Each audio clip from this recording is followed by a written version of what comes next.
Live from downtown Detroit, Local 4 News at 5 starts now. Homeless and heartbroken. And I've really heard about this because I lost everything I owned in that house. This woman left sobbing in a wheelchair after a fire destroys her home, and she believes a break-in a month ago has everything to do with it. It's a job fair to help job seekers get ready for a potential job. I'm Jermont Terry. I'll tell you just how many people are showing up for this FCA job readiness event. Okay, Jermont, but we begin with devastating new information. Police now say a mother stopped and let two girls out of the car before purposely driving into the Kalamazoo River with her two young daughters inside.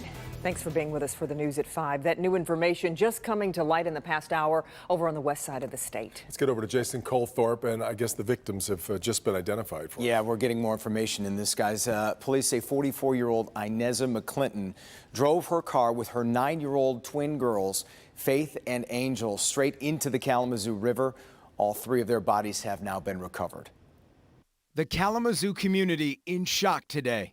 I can't even imagine what this family is going through. This is a huge, huge tragedy and loss for this family of 3 lives and 2 young children, and I can't even imagine, that loss as we work through, a timeline and an investigation and, what they'll have to do to process that long. The timeline police are working through began last night about 10:45 when 2 young girls showed up at a Walgreens. Those 2 girls were very upset and traumatized and had been brought there to meet a family member. Moments earlier, they had been let out of the car they were in and told police the 44-year-old woman behind the wheel drove into the Kalamazoo River on purpose. Her body and one of the children were recovered in the vehicle found submerged, and the other child was found by divers at 8:30 this morning. This is a tragedy for our entire community. Things like this affect Kalamazoo. We are a city, but we're a very small, tight-knit community. And these type of events, affect the whole community, and it's going to take the whole community to help in that healing process with that family. The mother was identified as Ineza McClinton, and the 2 children, her twin 9-year-old girls, Faith and Angel. The biggest question what everyone wants to know, and I don't know if we'll ever be able to answer that. Yeah, certainly a lot of questions still. Well, something that has been shed a little light here is the Office of Children's Ombudsman tells our sister station Wood TV there isn't an open investigation into Children's Protective Services prior interactions with this family that in question here, which means the woman and her 2 kids had some sort of contact with CPS over the last 2 years. What that entailed, we don't know yet, but obviously I'm sure we'll be learning a lot more about this in the coming days. Also certainly suspect that it won't be surprising if there's mental illness of some kind at the heart of this, which once again, we're saying that about a terribly tragic story. Yeah. All right, Jason. Jason will be back with more coming up here at 5:30. Right now, this woman is homeless and in a wheelchair after a chain of events no one should have to go through. Her home on Hazelton Street, right near 96 in the Southfield Freeway, was robbed just in mid-March. And then Sunday, it caught fire, and she believes those 2 incidents are connected. Rod Maloney spoke to her just a short time ago. Rod, I mean, your heart just breaks for her. Yeah, Kimberly, this is so terrible in that we're witnessing the mean streets of Detroit, this pile of rubble brought on, and gives us that window into the difference between defending yourself, working with police, and being called a snitch. And now they're homeless after this fire that came as part of what you might call ugly street justice. My husband opened up the front door, and the whole front porch was on fire. A most memorable and blood-curdling 4 a.m. Father's Day wake-up call for Joe and Janice Thomas. Janice claims someone poured gasoline from the front door to the side door and then lit the place on fire. Her husband immediately slipped out a side door and ran to her aid, knowing she can't walk. Janice locked herself in the bedroom to keep the smoke away and had to try and climb out the bedroom window. The grace of God he made a way for me to stretch that window enough for my husband to pull me out. And when he pulled me out, we fell together. And we was out here just like Adam and Eve with no clothes on. Janice had called 911. A Detroit Fire Department arrived just about the time Joe pulled her from the burning house they'd lived in for the past 5 years. She claims last month someone they recognized as a neighbor broke in while they slept. DPD investigated and Janice and her husband cooperated. She believes that's what brought on the fire. It just hurt me so bad that a person like that for me didn't have to bother nobody. They hurt me like that, me and my husband. They were trying to kill us. Now they're homeless, and Jana sat outside her shell of a house today in defiance. I'm just sitting here because I want to let everybody know that people can't take people for granted and take people's lives like that. You know, you just can't go and burn people out for no reason, and people didn't do anything to you. Janice referenced being like Adam and Eve. They quite literally lost everything in this fire. Their neighbors and church have chipped in to get them some clothes. They're living in an undisclosed location with their children, hoping to stay safe in all of this. Back to you. Good, they have a good church family, Rod. Where does the investigation stand at this point? Well, we are told by both Detroit police and fire departments that there are arson investigations underway.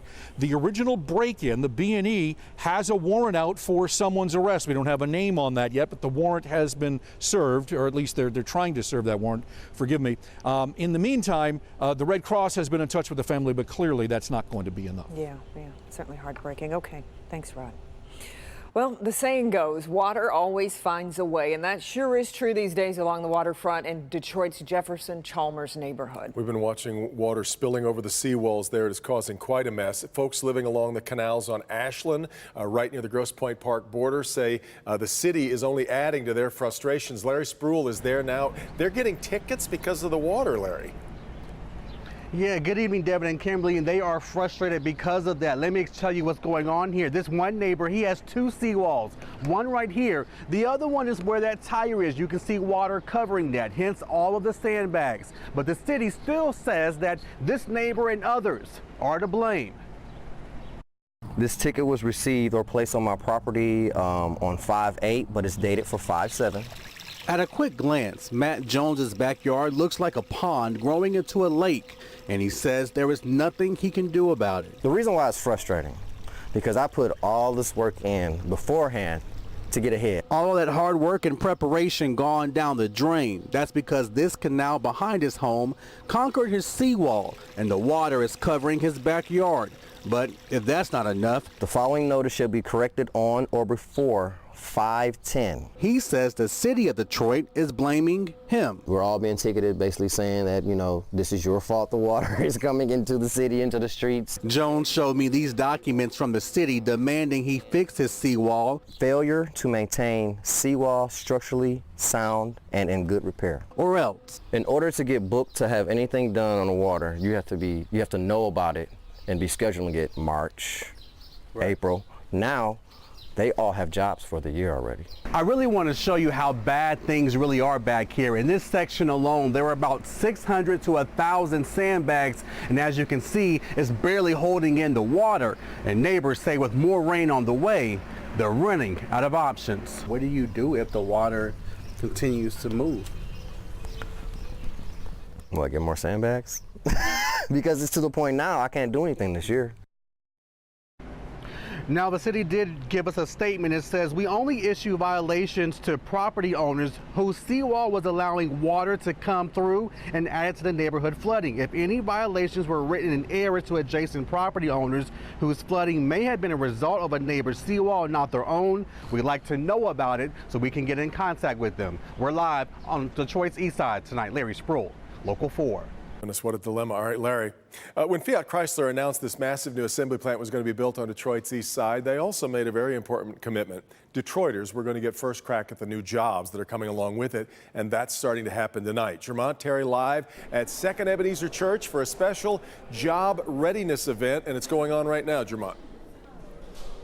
Yeah, Devin, how many times do we hear companies saying that they would like to hire Detroiters, but many of them are lacking the skills? What you're seeing here is an effort to change that narrative by getting job seekers in a position to land a full-time position. Have your IDs out. The line outside Second Ebenezer Church is constant and flowing with eager Detroiters trying to get ahead. I want to go far with it this time. Devontae Moses is among those who went online and received confirmation to come to this job readiness event. He, like so many, are pleased to hear FCA and the city are trying to make sure those from Detroit have a fair chance of getting positions at the new FCA Mack Avenue Assembly plant. I mean, it's good that they trying to help the community out and give people opportunity. You know what I'm saying? That's a good look for for the community too. Oftentimes, there are many obstacles blocking Detroiters from getting these full-time positions, and everyone feels optimistic they will have enough time to make it work with FCA. The goal here is to get something long-term, benefits, you know. Keyword benefits. Right. Yeah. Vacation. Yeah, vacation. Yeah, so, yeah, I hope I get it. Okay. I hope we all get it. Benefits for sure is what many people are looking for, and a lot of people have come out. Yesterday, more than 800 people attended this job readiness event, and it just kicked off again this afternoon around 4, and they're expecting another 600 or more to come out. So you have to go online to get into this process, but many people excited about what's going on here with the FCA readiness program. Reporting live, I'm Jermont Terry, Local 4. Yeah, because they've got lag time to get people trained as opposed to some of these things that just come up and you need them already up to speed. So really exciting. We've also got some very exciting news to share with you from our news desk tonight. That we do. WDIV is proud to congratulate two of our own who just won the prestigious National Edward R. Murrow Award for Excellence in Use of Sound. Alex Atwell and Hans Eilenfeld, two of our photographers and editors, won for this piece called Crisscross Crash, the story of the school bus figure eight, where buses and boats zip around the track, full speed, no brakes, for a demolition derby like no other. I fully recommend it, not only for the use of sound, but the great storytelling that's involved. It's really a terrific piece, and to see it for yourself, head to clickondetroit.com, and we are so very, very proud of Alex and Hans. A high honor in our industry. Biggest in the business, just about. We are off and running here on a Tuesday. Ahead at 5, dying in paradise. Another American dies in the Dominican Republic, and families are squarely putting blame on one thing. The real question here is why. Police in a small Michigan town want to find the people who stole these massive cast iron bells. We've got that coming up too. There comes Ben. Devin, no complaints tonight. Very pleasant evening as we go into the low 70s, but that rain comes back with a vengeance midweek. We'll look at how much we're expecting coming up. They're out there right now online, identity thieves, but they're not looking for you. They're looking for your children. Important information to keep kids safe, and it's coming up in my Help Me Hank report.